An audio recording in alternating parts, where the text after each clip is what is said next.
Hey, what's up, party people? You have Survivor Teek here for week 10 contender analysis. I'm here finally in Nevada.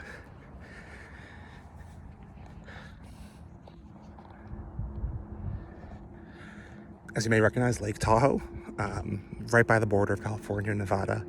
San Francisco was a bit of a journey. You could say it could have gotten the best of me, like Boston Robin, heroes versus villains. But no, I'm alive. I'm here in Nevada, so finding a spot on the beach. I'm marooned out here in Sandy Beach, and we'll chat quickly about the contenders. Not a lot to really talk about when it comes to the contenders. I think it's still the same old, same old.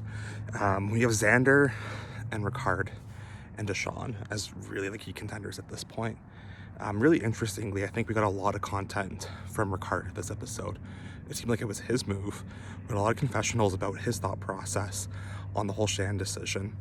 We didn't get a lot from Deshawn. And Danny's content was more anti-Ricard than anti-Shan. The only other person it seemed to make sense for a move was Erika, and we got some confessionals from her regarding it. Oddly enough, Xander didn't have a lot of content this most recent episode. We heard a little bit at the end about him not using the idol, and so that was quite an interesting move. So when it comes to Shan, I never had her as a top contender just because I thought she was going to be a losing finalist or somebody ousted in the way that she did. Her story, I think, was there hasn't really been a player like her who's been so unapologetically social, at least as a female player, and so I think they really wanted to highlight that. She stole Brad's advantages, she stole Jeannie's advantages. I think she really represented the advantage game pretty heavy. Her downfall was ultimately trusting Leanna and working with her and not really putting all the eggs in the Ricard basket. I think was odd. The edit gave her a bit of a hero journey. I think they're trying to make Ricard out as the real ultimate villain, but Shan even gave Ricard a bit of a kudos on her way out and gave Deshawn the whole snake comment. So I think Ricard's actually looking okay. So let's go through the contenders. I still have Xander as number one. Even though we didn't get Xander content, I think it was important for him to stay out of that mess. The fact that he's just survived and he wasn't a target, I think is going to become a big story point moving forwards.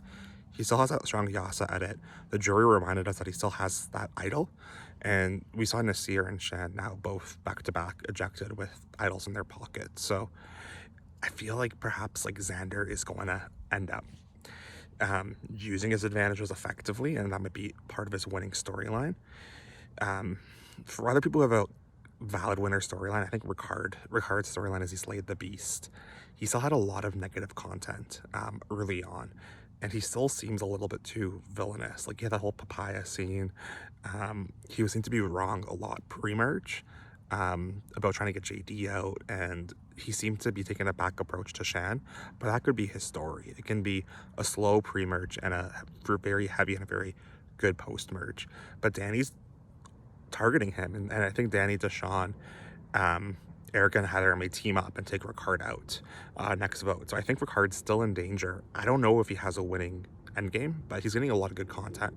He has way more personal content than Xander, and so a lot of people are contending that he should be the first place contender, but like Shan got a lot of personal content, JD did, like Jeannie did, like other players got strong personal content this season. I think that's just how the edit has changed in Survivor.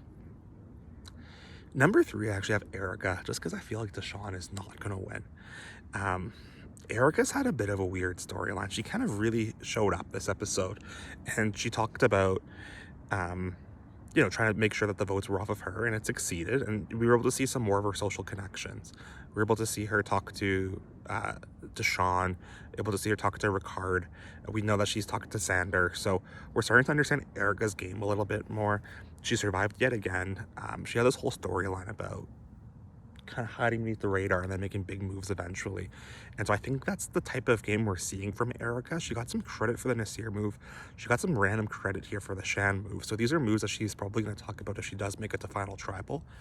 I think she'll have a good storyline. I think she may be a losing finalist, actually. I think either Ricardo or Xander are going to end up bringing her and Heather. I think that's my guess for final three is Xander, Erika, and Heather at this stage. And so I think Erika's storyline may be, you know, she's played a good game, but it wasn't good enough. She might get some votes at the end for the moves. Deshawn's number 4. Like, Deshawn's all over the place. I think he ended up cutting Liana unnecessarily. His game's too messy. We don't really understand exactly any coherent strategy from him. He's getting a lot of content. I just think we needed to understand the Deshawn-Shan rivalry for the Shan vote out. Otherwise, it wouldn't have made a lot of sense. And so that's why we got that content. But I don't think he has a winning storyline.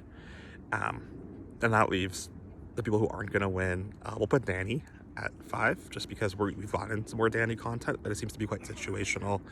We don't really understand his endgame. I don't get a good sense of why he flipped on Shan, other than he just doesn't trust Ricard. But who does he trust, right? We don't really know. We don't understand his relationships with other players in the game yet. We saw a little bit with Xander, but I think Danny may be more important to Xander's storyline than vice versa.